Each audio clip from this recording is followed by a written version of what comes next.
Hello, good day. I am Rastilian B. Beltran. I am a student of history at the University of San Carlos. Today, we're gonna tackle about the origins of rebellion and unrest. A study of the Hawk Rebellion of the Peasant Revolt in the Philippines.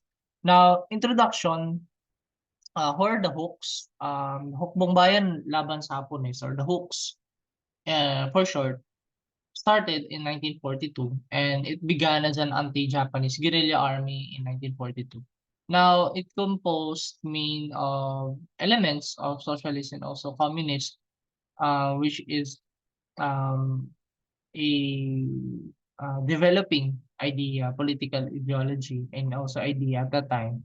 And during the 1950s, after the war, they posed a serious military threat to the Philippine Republic after the war ended. In the 1960s, however, they have risen again and controlled many barrios in Central Luzon. And in the 1960s, especially in the province of Pampanga and also other provinces nearby of Pampanga.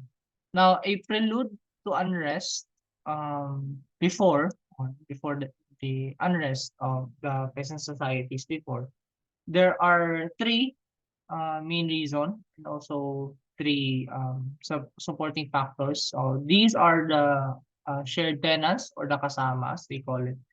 The vast majority of people were shared tenants or kasama.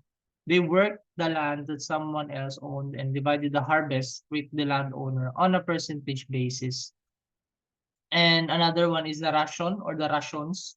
And it is a borrowing a fixed amount of allowance were allowed between the landowner and the tenant to guarantee the tenant families would have at least have the food for minimal subsistence. And the third one is the paternalistic relationship.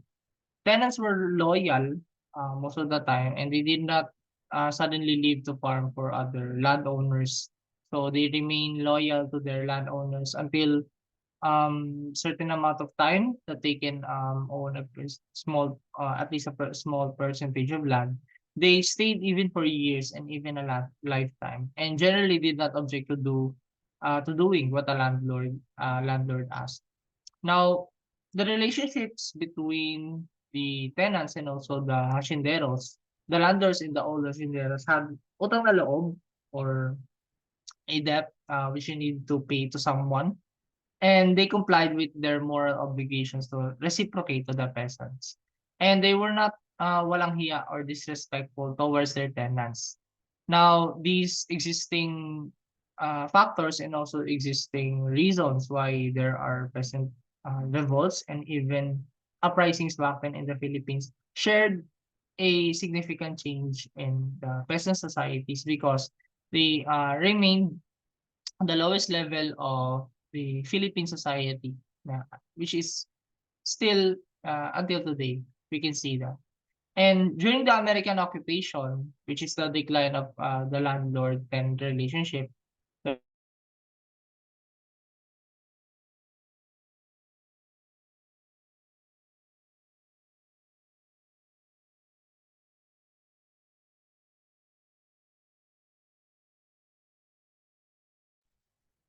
the second one is the cadastral survey or the land title and also the land value for cash crop purposes.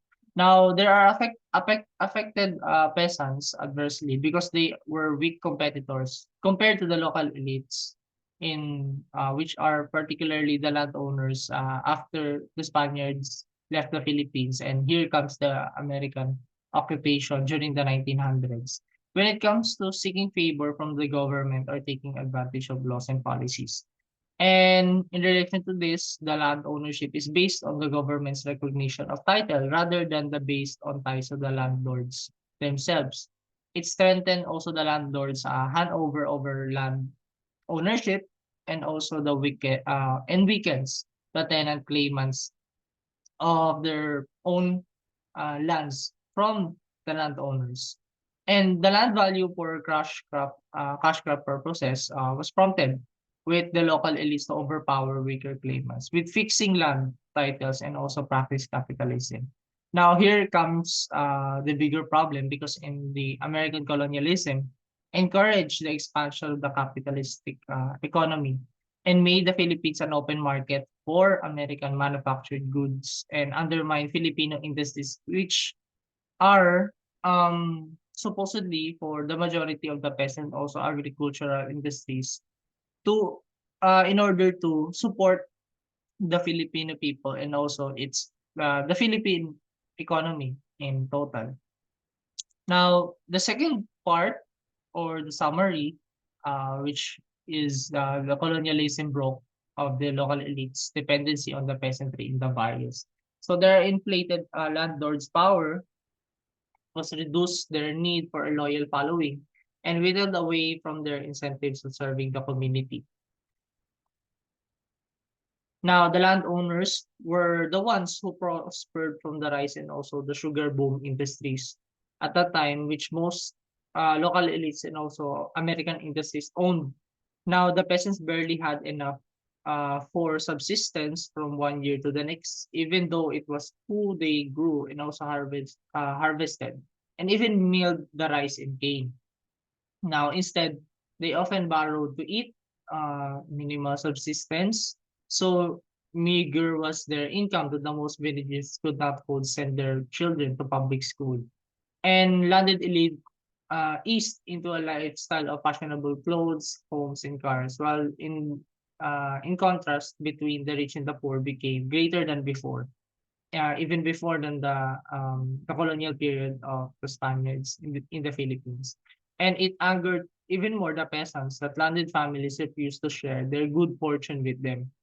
And the peasantry wanted traditional patronage more than ever, and less avoid. They succumbed not only to such usual hazards such as poor harvest and also sickness, working at least 13 to 15 hours a day, and but also to new ones resulting from radical changes that have been compressed into a few years. And progress had not been brought, even the modest economic gains in the peasantry, and while at the same time damaging the numerous ties with their landlords. Now, at last, they wanted the landed elites to acknowledge those ties and the obligations entailed by the land system. Now, these existing problems here in the Philippines is still in effect today because there are minimal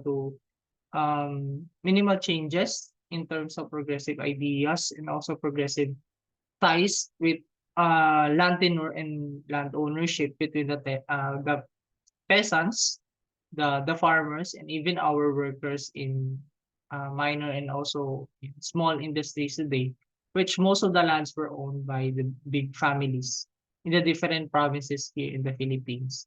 So that concludes for this article, and this was also in collaboration with my other group mates from my subject, Peasant Societies and Development in the Philippines, with um, Apura and also Heber. So thank you so much for these two because they are also the ones who contributed in making this PPT or making this presentation wise. So thank you so much and see you in the next lecture.